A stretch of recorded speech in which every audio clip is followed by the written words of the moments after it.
अस्सलामुअलैकुम स्टूडेंट। जैसे कि हमने इनसे जो है वो प्रीवियस वीडियोस में 2018 के जो है वो पास्ट पेपर को जो है वो कंप्लीट किया था। आज की वीडियो में हम कवर करने जा रहे हैं 2017 के सेक्शन बी को और देखेंगे कि उनमें कौन कौन से जो हैं वो क्वेश्चंस रिपीट हुए हैं और उनके आंसर्स क्या हैं। मैं हूं हैदर अली, आपका computer instructor V tuition channel की तरफ से। वी ट्यूशन पाकिस्तान का पहला free of cost learning platform है जहां पर ना सिर्फ आपको वीडियो लेक्चर्स मिलेंगे बल्कि आप अपने सब्जेक्ट से रिलेटेड कंप्लीट जो है वो तमाम क्विजेस और कंप्लीट वीडियो लेक्चर्स भी जो हैं वो www.vtuitions.com पर free of cost sign up होकर डाउनलोड कर सकते हैं। तो चलते हैं हम अपने नेक्स्ट लेक्चर की तरफ, जो कि आज हमारा लेक्चर होने जा रहा है 2017 का पास पेपर हम देखेंगे और सेक्शन बी में जो कौन कौन से क्वेश्चंस हैं वो आए हैं। तो क्वेश्चन नंबर 1 हमारे पास यहाँ पर आ जाता है, what is foreign key, where do we use it. अच्छा, ये क्वेश्चन जो है वो आपका डेटाबेस से रिलेटेड है और उससे जो है ये लिया गया है। शॉर्ट आपने जो है वो इसको डिफाइन करना है। अब फॉरेन की क्या होती है? अब फॉरेन की इज अ कॉलम और set of columns in a relational database table. अब यहाँ पे क्या कह रहे हैं कि फॉरेन की जो है वो एक कॉलम भी हो सकता है या कॉलम्स का सेट भी हो सकता है किसी भी रिलेशनल डेटाबेस टेबल के अंदर। That refers to the primary key of an other table. अभी क्या कर रहा होता है कि जो है वो किसी दूसरे टेबल की, जो दूसरा कोई टेबल होता है उसकी जो प्राइमरी की होती है उसको रेफर कर रहा होता है। इस it establishes a link between two tables based on a common column। अब यहाँ पे क्या कह रहे हैं कि ये जो है एक लिंक बनाता है दो या दो से ज्यादा जो टेबल होंगे। ठीक है, एक आम टेबल, एक कॉमन टेबल हो सकते हैं, कॉमन कॉलम्स होते हैं, उनके दरमियान में जो दो टेबल्स होते हैं उसमें जो लिंक बनाता है वहां पर जो है वो हम फॉरेन की का यूज कर रहे होते हैं। Foreign keys are used to enforce referential integrity, ensure data consistency and maintain relationship between tables in a database। अब यहाँ पे क्या कह रहे हैं कि जो फॉरेन कीज होती है वो इंटीग्रिटी को बढ़ाने के लिए या जो डेटा कंसिस्टेंसी होती है उसको मेंटेन रखने के लिए भी, यानी जो कि डेटा आपका रिपीट हो रहा होता है उससे मेंटेन रखने के लिए, उससे बचाने के लिए, जो है डेटा रिडेंडेंसी से महफूज रखने के लिए हम जो है वो फॉरेन की का भी यूज कर रहे होते हैं। They are commonly used in database management system to implement one-to-many relationship between tables। अब यहाँ पे क्या कह रहे हैं कि एक से ज्यादा जब हम रिलेशनशिप बना रहे होते हैं टेबल्स के दरमियान में, तो वहां पर जो है वो हम आम तौर पर जो है वो इन फॉरेन की का यूज करते हैं। क्वेश्चन नंबर 2 है, what is the main difference between while and do while loop. अच्छा, ये क्वेश्चन जो है वो आपका 2019 के पास्ट पेपर में जो है वो रिपीट हो चुका है। अब वहां पर इसका आंसर जो है वो देख सकते हैं। क्वेश्चन नंबर 3 है, in which condition is one to many relationships use. अच्छा देखें, ये क्वेश्चन भी रिपीट हुआ है लेकिन मैंने इसका आंसर जो है वो यहाँ पर मेंशन कर दिया है। क्या होता है? one to many relationships are used when a single record in one table can be associated with multiple records in another table। अब यहाँ पे क्या कह रहे हैं कि वन टू मैनी रिलेशनशिप्स में क्या होता है कि जो एक सिंगल रिकॉर्ड होगा एक टेबल के अंदर वो एसोसिएट हो रहा होगा दूसरे मल्टीपल रिकॉर्ड से, दूसरे जो टेबल होंगे वहां पर जाकर। देखें अब कैसे, but each of those records in the second table can only be associated with one record in the first table. यहाँ पे क्या कह रहे हैं कि यानी कि जो आपका सेकंड टेबल है और जो फर्स्ट टेबल है वहां पर उनके जो रिकॉर्ड हैं वो आपस में एसोसिएट कर रहे होंगे। For example, a customer may have multiple orders in an online store। अब एक कस्टमर है, उसने जो है वो मल्टीपल ऑर्डर्स जो हैं वो दिए हैं ऑनलाइन स्टोर पर, ठीक है। But each order can only be associated with one customer. अब यहाँ पे क्या कह रहे हैं कि एक ऑर्डर जो होगा वो एसोसिएट करेगा एक कस्टमर से, ठीक है। In this scenario the customer table would be the one side of the relationship. अब पहला जो हमने टेबल बना रहे हैं, पहला टेबल जो है वो कौन सा हो जाएगा? वन साइड रिलेशनशिप कहलाएगा जिसमें कस्टमर टेबल बन रहा है। दूसरा क्या है? एंड द ऑर्डर टेबल, एक ऑर्डर का टेबल बनेगा जो कि अलग टेबल कहलाएगा, would be the many side. ठीक है, अब वो क्या कहलाएगा? One to many side relationship बन जाएंगे। तो इस तरह से क्या होगा, वन एक यानी एक तरफ आपका कस्टमर टेबल हो गया, एक तरफ आपका जो है वो ऑर्डर टेबल जो है वो जनरेट हो रहा है। तो ये जो दो टेबल्स आपस में लिंक हो रहे हैं, इनको हम क्या कहेंगे, one to many relationships are one of the most common type of relationships in database design. ठीक है, तो ये डेटाबेस डिजाइन में जो है ये बहुत ही कॉमन टाइप कहलाती है रिलेशनशिप की। ओके, क्वेश्चन नंबर 4 हमारे पास आ जाता है, what is the output of the following programme statements. अच्छा, अब आपको कहा गया है कि जो है वो इसका आपने आउटपुट बताना है, क्या आएगा। अब देखें यहाँ पर, अगर इसका आउटपुट देखें तो आपको आउटपुट जो है वो इस तरह से देखने को मिल रहा होगा। सबसे पहले 1 2 3 4 प्रिंट होगा, देन 2 3 4 प्रिंट होगा, देन 3 4 प्रिंट होगा, देन 4 प्रिंट होगा।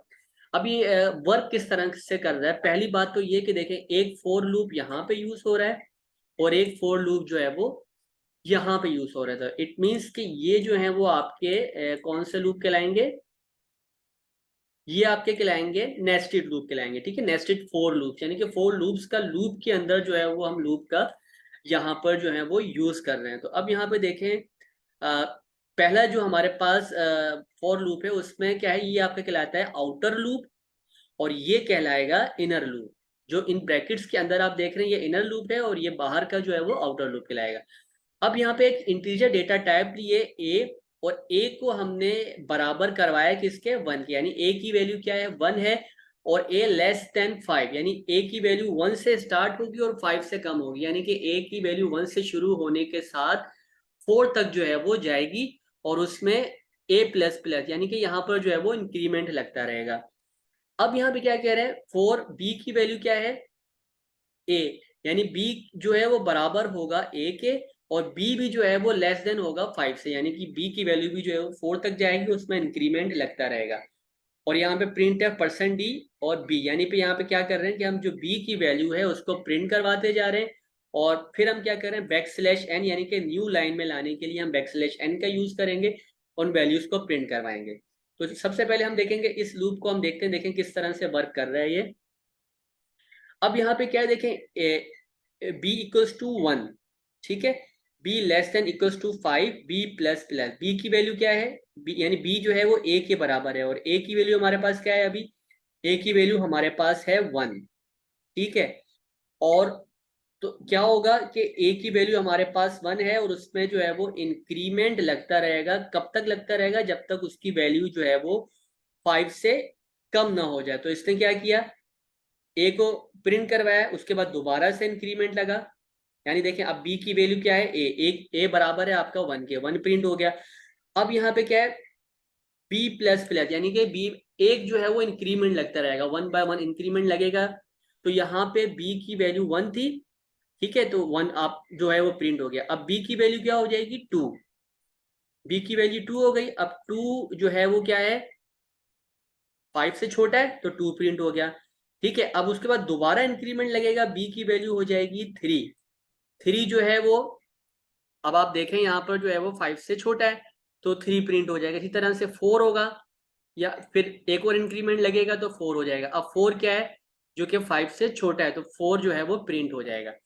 अब ये क्या हुआ कि एक स्टेटमेंट आपकी कंप्लीट हो गई, उसके बाद ये वाली स्टेटमेंट जो है वो आएगी, यानी कि बैक स्लैश है न्यू लाइन पे आ जाएगी। जब न्यू लाइन पे आएगा तो हमारे पास एक स्टेटमेंट तो ये प्रिंट हो गई। अब आ रही है इसकी बारी, जब इसकी बारी हमारे पास आ जाएगी तो अब आप देखें यहाँ पे ए की वैल्यू 1 थी, ठीक है, 1 को प्रिंट करवाया, 2 को करवाया, 3 को करवाया, 4 को करवाया। अब यहाँ पे ए की वैल्यू क्या हो जाएगी, 2 हो जाएगी। ठीक है, अब यहाँ पे क्या है, अब हम प्रिंट करवाएंगे, देखें अब ए की वैल्यू 2 हो गई, तो बी बराबर है ए के, तो ए की वैल्यू में क्या स्टोर है, 2। ठीक है, तो सबसे पहले 2 प्रिंट हो गया। अब उसके बाद दोबारा से इंक्रीमेंट लगेगा, जब 2 में 1 प्लस इंक्रीमेंट होगा तो 3 हो जाएगा। 3 जो है वो 5 से छोटा है, तो 3 जो है वो हमारे पास यहाँ प्रिंट हो गया। उसके बाद दोबारा से इंक्रीमेंट लगेगा, 3 प्लस 1, यानी बी प्लस प्लस हो रहा है, तो ये क्या हो जाएगा, 4। अब 4 क्या है, 5 से छोटा है, तो 5 जो है वो प्रिंट हो जाएगा। इस तरह से 2 3 4 जो है वो भी प्रिंट हो गए। और फिर उसके बाद न्यू लाइन, यानी ये वाली स्टेटमेंट प्रिंट होगी जो कि एक न्यू लाइन पे लेकर आएगी उसको। जब न्यू लाइन पे लेकर आई, अब क्या है कि अब इस ए की वैल्यू क्या हो जाएगी, इस ए की वैल्यू हो जाएगी 3।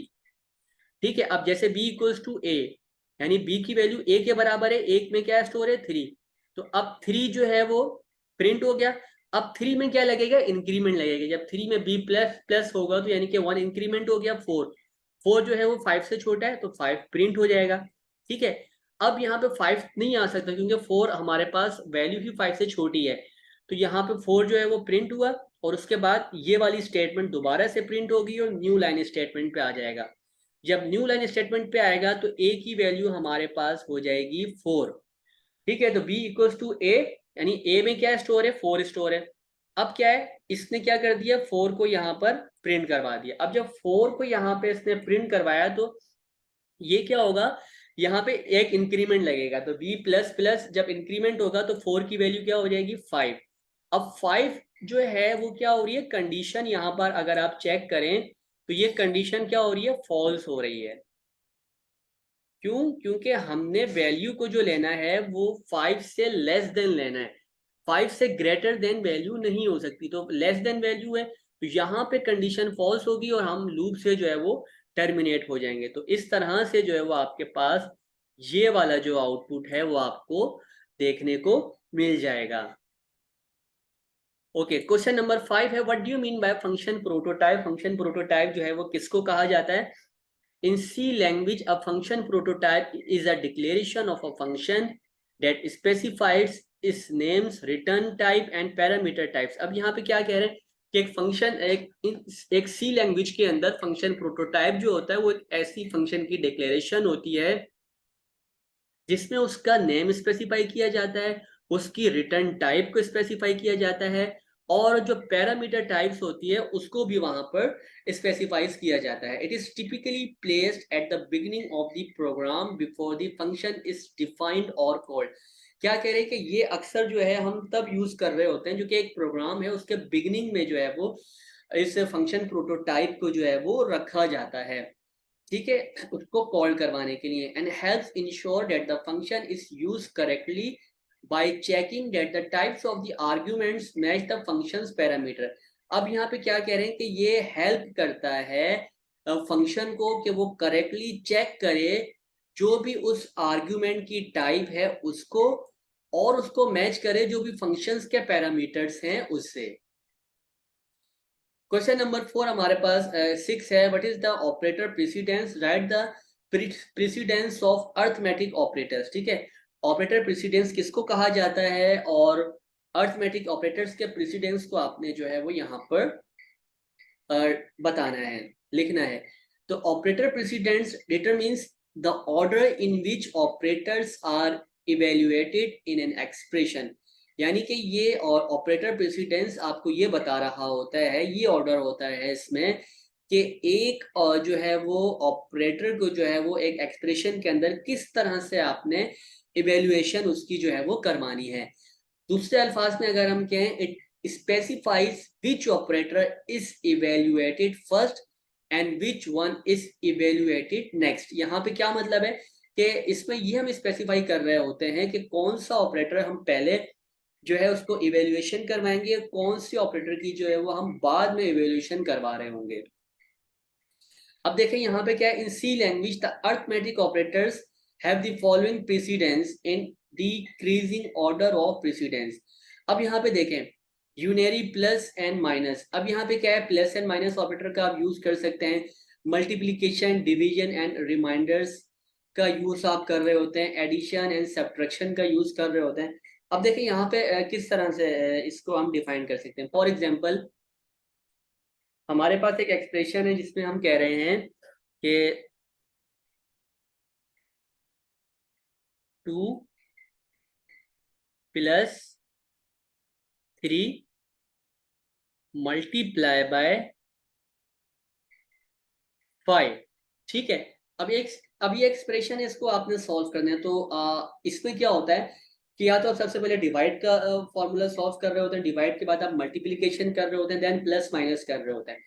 अगर हम इसको हम सॉल्व करेंगे तो सबसे पहले क्या होगा, 3 मल्टीप्लाई बाय 5, यानी कि 2 एज इट वैसे ही रहेगा, प्लस लगेगा 3 5 जा 15। ठीक है, तो यहाँ पे क्या हो जाएगा 15, तो 15 प्लस 2 15 16 17 जो है वो आपका आंसर आ जाएगा। यानी कि इस वैल्यू को जो है 3 और 5 का आप सबसे पहले इवेल्युएशन करवा रहे हैं। लेकिन अगर मैं इसको इस तरह से ब्रैकेट्स के अंदर क्लोज कर दूं 2 + 3 मल्टीप्लाई बाय 5, इसका मतलब क्या है कि अब आपको पहले इसको सॉल्व करना है। इसको जब आप सॉल्व करेंगे तो ये क्या हो जाएगा, 3 + 2 5 मल्टीप्लाई बाय 5, 5 5 जा 25, ठीक है। तो यानी कि आपने देखा कि हम क्या कर रहे हैं कि किस ऑपरेटर को पहले हमने सॉल्व किया, किसको जो है वो हमने बाद में सॉल्व किया। इसे हम कहते हैं ऑपरेटर प्रीसीडेंस। यानी कि मल्टीप्लिकेशन पहले हो रही थी, लेकिन ब्रैकेट्स लगाने से क्या हुआ कि हमने जो ब्रैकेट के अंदर जो वैल्यूज थी उसको सबसे पहले जो है वो सॉल्व किया। इसी को जो है वो ऑपरेटर प्रीसीडेंस कहा जाता है। देन उसके बाद आ जाता है write a program that swaps two inputted numbers। एक प्रोग्राम आपने बनाना है जिसमें ये बताना है कि दो नंबर हैं उनको आपस में स्वैप करवाना है। स्वैप से मतलब क्या है, मिसाल के तौर पर ए की वैल्यू है 25, बी की वैल्यू है 56। तो 56 जो है वो ए की वैल्यू में स्टोर हो जाए और 25 जो है वो बी में हम स्टोर करवा दें, तो इसको कहते हैं स्वैप, यानी कि वैल्यूज को अदला बदली जो है वो करवाना। ठीक है, अब यहाँ पे देखें, here is a program in C language to swap two inputted numbers। अब यहाँ पे अगर आप देखें इसको तो सबसे पहले एक इंटीजर डेटा टाइप दी जिसने हमने ए डिक्लेयर करवाया, बी करवाया और एक वेरिएबल बनाया टेम्प के नाम से। फिर हम एक स्टेटमेंट प्रिंट करवा रहे हैं इंटर टू नंबर्स, ठीक है। स्कैनएफ की कंडीशन लगाए, यूजर इनपुट देगा यहाँ पे %d यानी कि ए और बी की वैल्यू m% a और m%b, दो वैल्यूज इनपुट करेगा यूजर। उसके बाद क्या करेगा, बिफोर प्रिंटिंग ए की वैल्यू लेगा, तो यहाँ पे आपको शो हो रही होगी। फिर बी की वैल्यू लेगा, वो आपको यहाँ पे शो हो रही होगी, और ए बी यानी कि दोनों वैल्यूज जो है वो यहाँ पर आपके पास आ जाएंगी। अब स्वैपिंग लॉजिक यहाँ पर अगर आप देखें तो यहाँ पे क्या कह रहे हैं कि टेम्प एक वेरिएबल है जिसके अंदर उसको बराबर करवाया ए के, यानी कि जो ए की वैल्यू है वो टेम्प में स्टोर हो जाएगी। ठीक है, अब ए जो है वो बराबर है बी के, यानी ए की वैल्यू जो है वो चले जाएगी बी में और बी की वैल्यू जो है वो चले जाएगी टेम्प पे। इसका मतलब क्या हुआ कि देखें, टेम्प को बराबर करवाया ए को बराबर करवाया बी के और बी को बराबर करवा दिया टेम्प के। इसका मतलब क्या है कि जो ए की वैल्यू है वो बी में स्टोर हो जाएगी और जो बी की वैल्यू है यानी कि टेम्प किसके बराबर है, ए के, तो ए जो है वो हम उसमें स्टोर करवा देंगे किसके अंदर, बी की वैल्यू ए में स्टोर हो जाएगी और ए की वैल्यू जो है वो स्टोर हो जाएगी आपके टेम्प के अंदर। जो कि टेम्प क्या है, टेम्प ऑलरेडी एक जो है वेरिएबल क्रिएट किया है जो कि बराबर किसके है, ए के। ठीक है, तो इसका मतलब ए की वैल्यू बी में स्टोर हो जाएगी, बी की वैल्यू ए में स्टोर हो जाएगी। अब तो आफ्टर स्वैपिंग अगर हम देखें %d कॉमा, ठीक है, %d और ए और बी, तो यहाँ पे क्या होगा, जब यूजर इनपुट करेगा वैल्यू, मिसाल के तौर पर उसने दो वैल्यूज इनपुट की, पहली इनपुट कर दी 15 ए में और दूसरी इनपुट कर दी 25 बी में। तो जब ये स्वैपिंग होगी तो स्वैपिंग होने के बाद यानी ये समझ लें ये ए की वैल्यू है और ये जो है वो आपकी बी की वैल्यू है। तो अब जब स्वैपिंग होगी तो ए के अंदर कौन सी वैल्यू आ जाएगी, ए के अंदर आ जाएगी बी की वैल्यू 25 और बी के अंदर वैल्यू आ जाएगी जो कि किसके बराबर था, टेम्प के, और टेम्प बराबर है ए के। तो ए की वैल्यू जो है वो यहाँ पर स्टोर हो जाएगी। तो इस तरह से ये स्वैपिंग जो है वो वर्क कर रही होती है। ओके, क्वेश्चन नंबर आपके पास 8 है, right the full forms of the following SQL structure Curie language, DML data manipulation language, DDL data definition language. Question number 9 है, how does else if ladder differ from switch statement. Switch statement से किस तरह जो है ये differentiate होता है, ये आपने बताना है। Else if ladder and switch statement are both use for making decisions based on the value of a variable और एक्सप्रेशन, यानी कि यहाँ पे ये कह रहे हैं कि एल्स इफ लेडर या स्विच स्टेटमेंट जो है ये दोनों आपके मेकिंग डिसीजंस कहलाते हैं, जो कि एक वेरिएबल की बेस पर या एक्सप्रेशन की बेस पर जो है वो उनको यूज किया जाता है। However, they differ in terms of the type of the comparison। अगर हम बात करते हैं तो उनकी टाइप की वजह से उस पर कंपेरिजन किया जा सकता है, एग्जीक्यूशन टाइम की वजह से किया जा सकता है, सिंटेक्स की वजह से किया जा सकता है, या फिर किस तरह से उसको इवेल्युएशन की जा रही है, उन कंडीशंस के बिहाव पर भी जो है वो हम इसको डिफरेंस जो है वो दोनों में कर रहे होते हैं। Switch statements evaluates a single expression and match it's value against a series of cases. इसमें क्या होता है कि स्विच स्टेटमेंट में आपके पास सीरीज ऑफ केसेस दिए जाते हैं, उसके हिसाब से जो है वो किसी सिंगल एक्सप्रेशन को जो है वो मैच करके आंसर दे रही होती है। जबकि एल्स इफ लेटर में क्या होता है, evaluates a series of condition and executes the block of code corresponding to the first true condition. इसमें क्या होगा कि जो कंडीशन ट्रू होगी वो ब्लॉक ऑफ कोड जो है वो एग्जीक्यूट होगा, तो वहां पर जो है वो कंडीशन के हिसाब से जो है वो हम काम कर रहे होते हैं। Switch statement is simple and more compact. अगर हम बात करते हैं कि स्विच स्टेटमेंट जो है वो सिंपलर समझी जाती है, मोर कॉम्पैक्ट समझी जाती है, but can only compare fix data type. लेकिन इसमें अक्सर हम फिक्स डेटा टाइप को जो है वो यूज कर रहे होते हैं, जैसे कि कोई इंटीजर वैल्यू है 1 2 3 4 इस तरह की फिक्स डेटा टाइप का इसमें जो है वो यूज किया जाता है। जबकि एल्स इफ लेटर में हम आर्बिट्री बूलियन एक्सप्रेशंस का भी यूज कर रहे होते हैं, मतलब कि ट्रू या फॉल्स कंडीशंस का भी हम इसमें जो है वो यूज करते हैं। क्वेश्चन नंबर 10 है, what is data dictionary in DBMS? In DBMS, a data dictionary is a central repository that contains metadata about the data and the structure of a database। यहाँ पे क्या है कि एक डेटाबेस के अंदर किसी भी डेटा का जो स्ट्रक्चर होगा, उससे रिलेटेड जो डेटा होगा, मेटा डेटा होगा, वो जो है वो आपकी क्या कहलाती है, डेटा डिक्शनरी कहलाती है। इट इज अ फाइल और डेटाबेस दैट स्टोर्स इंफॉर्मेशन, यानी कि एक ऐसी फाइल होती है या अब इसको आप डेटाबेस भी कहते हैं जो कि इंफॉर्मेशन को स्टोर करती है, जैसे कि नाम हो सकता है, डेफिनेशंस हो सकती हैं, रिलेशनशिप्स हो सकते हैं, या उस डेटा एलिमेंट्स का जो एट्रीब्यूट होता है वो हो सकता है, या उसकी टाइप हो सकती है, उसकी साइज हो सकती है, उसकी परमिसिबल वैल्यूज हो सकती हैं। ये तमाम जो है वो आपकी डेटा डिक्शनरी में आ जाती हैं। The data dictionary provides important information to database. अब यहाँ पे क्या है कि डेटा डिक्शनरी जो है वो इंपॉर्टेंट इंफॉर्मेशन भी प्रोवाइड कर रही होती है डेटाबेस एडमिनिस्ट्रेटर्स को, डेवलपर्स को, और जो एंड यूजर्स होते हैं उनको भी। And helps ensure the consistency, accuracy and integrity of data. यानी कि जो आपका डेटा रिपीट हो रहा है उससे भी आपको जो है वो महफूज कर रही होती है, उसकी एक्यूरेसी को डिफाइन कर रही होती है, या जो डेटा इंटीग्रिटी होती है उसको भी जो है वो डेटा डिक्शनरी में ही देखा जाता है। क्वेश्चन नंबर 11 है, what will be the output of the following programme? एक प्रोग्राम दिया गया है और उससे पूछा गया है कि इसका आउटपुट क्या आएगा।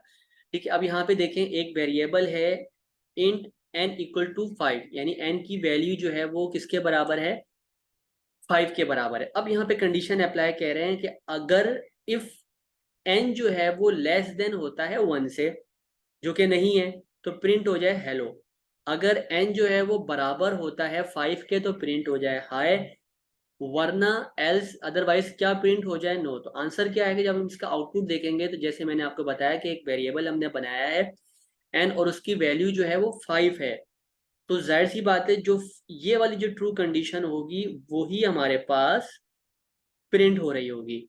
तो ये वाली यानी कि n बराबर है 5 के, यहाँ पे भी अगर n बराबर है 5 के तो प्रिंट हो जाए हाई, तो यहाँ पर जो हाई है वो आपके पास डिस्प्ले स्क्रीन पर आपको प्रिंट दिखेगा। ओके, उसके बाद है question number 12, right the equivalent code of the following statement in while loop of for loop.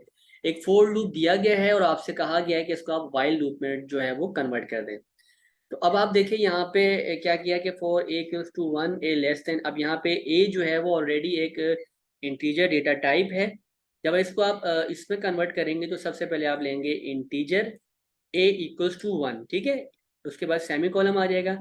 अब यहाँ पे कंडीशन अप्लाई कर रहे हैं, जब कंडीशन अप्लाई होगी तो while A less than equal to 100, ठीक है, ये आपकी कंडीशन हो गई। उसके बाद आपने इस ब्रैकेट्स के अंदर आप लिखेंगे प्रिंट है %d backslash n a multiply by a, और ये जो इंक्रीमेंट यहाँ लगाया था वो आप जो है वो यहाँ पर बाहर लगा देंगे। तो a प्लस प्लस इंक्रीमेंट करेंगे तो इस तरह से जो है वो आपका आंसर जो है ये पूरा जो है सिंटेक्स चेंज हो जाएगा वाइल लूप के अंदर। देन उसके बाद क्वेश्चन नंबर 13 है डिफाइन एन इंक्रीमेंट और decrement statement in C. An increment और decrement statement in C is used to change the value of a variable by a fix amount.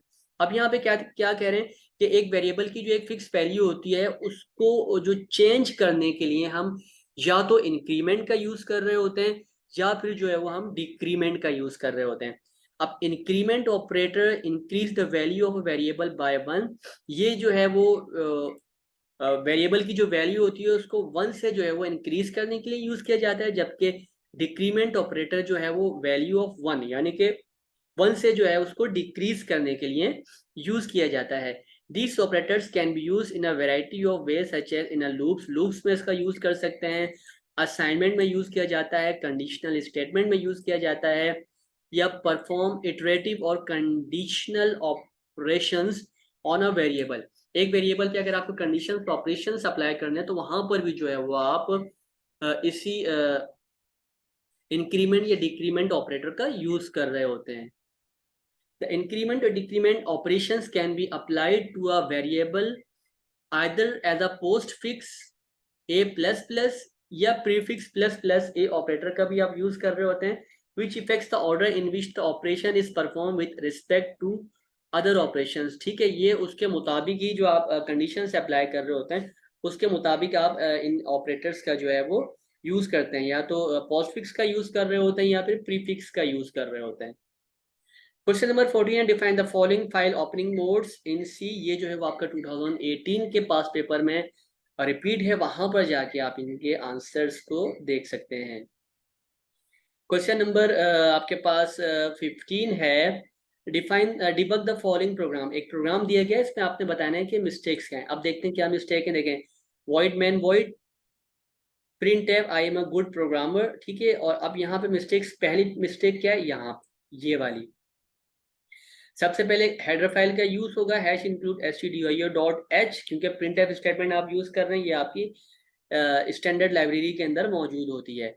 उसके बाद यहाँ पे देखें इंट मैन का फंक्शन यूज नहीं था, वो आपने यहाँ पे यूज किया, दो फंक्शन यूज हो गए। उसके बाद print F I am a good programmer. अब यहाँ पे देखें कि यहाँ पे सिंगल कोटेशन का यूज किया है, जबकि डबल कोटेशन का जो है वो इसमें यूज किया जाता है, और इन्वर्टेड कॉमा से इसको क्लोज किया सेमीकोलन देके, और यहाँ पे रिटर्न जीरो, क्योंकि इंट में लिखा है तो रिटर्न जीरो लिख के उसको आप क्लोज करेंगे। तो इस तरह से जो है वो इसके सिंटेक्स को ठीक किया जाएगा। क्वेश्चन नंबर 16 है write a program to calculate the area of a rectangle.